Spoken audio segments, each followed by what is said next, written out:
सर्वप्रथम सर्वांना श्री स्वामी समर्थ।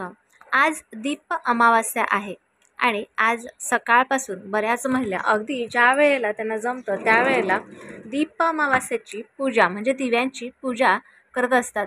हे दिवे आपण घासून पुसून पूजा जरी केली तरी पण बघा काही वेळेला काय होतं, आपल्याला काही गोष्टी माहिती असतात किंवा माहिती नसतात आणि त्यामुळे आपल्याकडून ज्या चुका होतात त्यामुळे आपण जे काही केलेलं सत्कर्म आहे म्हणजे पूजा म्हणा किंवा उपाय म्हणा किंवा काहीही जे काही आहे ते आपल्या छोट्याशा चुकीमुळे सर्व काही केलेलं व्यर्थ जातं। आणि तुम्हाला माहिती आहे का, आपण ज्या वेळेला अशा चुका करतो त्यावेळेला आपण केलेलं जे काही सत्कर्म आहेत ते व्यर्थ गेले तर आपल्याला वर्षभर पुन्हा ते सत्कर्म कमवण्यासाठी वर्षभर मेहनत करावी लागते। त्यामुळे काही गोष्टी जाणून घ्या, माहिती करून घ्या आणि त्यानंतरच काही गोष्टींना तुम्ही करण्यासाठी सुरुवात करा। तर बघा काय करायचं आहे, कुठली चूक करायची नाही।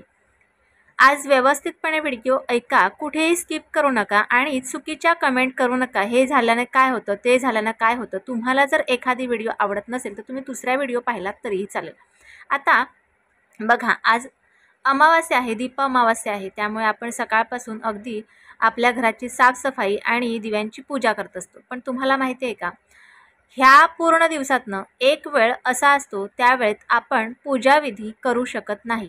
का बरं, कुठला वेळ? तर बघा आपण सर्व काही शुभ मुहूर्तावर शुभ काळात आपण करत असतो। त्याचप्रमाणे राहू काळ सुद्धा पूर्ण दिवसातनं एक वेळेला राहू काळ असतो। तो राहू काळ आपल्याला त्या राहू काळात कुठलेही शुभ कार्य किंवा पूजाविधी करायचे नसतात। तुम्हाला माहिती आहे का, आपण ज्या वेळेला ब्राह्मणांकडे कुठलाही शुभ मुहूर्त पाहायला जातो त्यावेळेला राहू काळ पाहिला जातो आणि त्या राहू काळाच्या नंतरच किंवा त्याच्या आधीचा मुहूर्त आपल्याला दिला जातो। त्याचप्रमाणे आज सुद्धा 12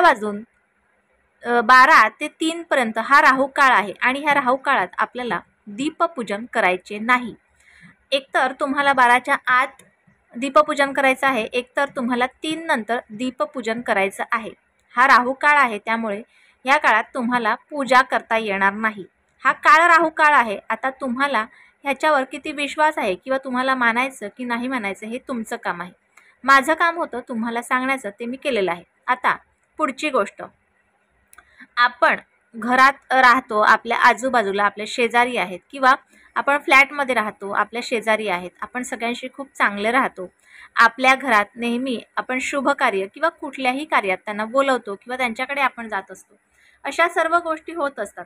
आपल्या सुखदुःखात आपण सहभागी होत असतो। त्याचप्रमाणे आपण कधी आपल्या घरात चांगलं काहीतरी बनवलं किंवा समोरच्या घरात काहीतरी चांगलं बनवलं तर आपल्याला त्यांच्याकडून काहीतरी भेट म्हणून ती वस्तू येत असते किंवा आपण आपल्याकडून काहीतरी चांगलं बनवलं तर त्या समोरच्या व्यक्तींना आपण त्या वस्तू देत असतो। परंतु तुम्हाला माहिती आहे का, आपण वर्षभर जेव्हा सत्कर्म करत असतो, पूजा करत असतो आणि सर्व काही कुठलेही ग्रंथ वाचत असतो, देवांच्या पूजाविधी करत असतो, त्या पूजाविधी आपण महिनाभर वर्षभर करत असतो। परंतु अमावास्येच्या दिवशी आपण समोरच्या व्यक्तींकडून काहीतरी खाणं, एखादी गोष्ट कुठलीही खाणं म्हणजे परान्न ज्याला आपण म्हणतो ते परान्न खाणं हे चुकीचं आहे, वर्ज्य करा त्या दिवशी। बघा इतर दिवशी तुम्ही खाता, भाग वेगळा आहे, परंतु अमावास्येच्या दिवशी परान्न वर्ज्य करायचं आहे। परान्न जर तुम्ही घेतलं तर तुम्ही केलेले सर्व कार्य सर्व सत्कर्म हे व्यर्थ राहील आणि वर्षभर तुम्हाला रडत राहावं लागेल। त्यामुळे त्या दिवशी कुणालाही तुमच्याकडचं देऊ नका आणि तुम्ही परान्नसुद्धा खाऊ नका। तर अमावास्येच्या दिवशी, पौर्णिमेच्या दिवशी ह्या सर्व गोष्टी टाळा। तर आजचा छोटासा व्हिडिओ तुम्हाला कळला असेल, ज्यांना कुणाला हवा असेल त्यांना नक्कीच व्हॉट्सअपला जाऊन शेअर करा। आजचा छोटासा व्हिडिओ तुम्हाला कसा वाटला मला नक्की कळवा। व्हिडिओ आवडल्यास लाईक शेअर सबस्क्राईब मात्र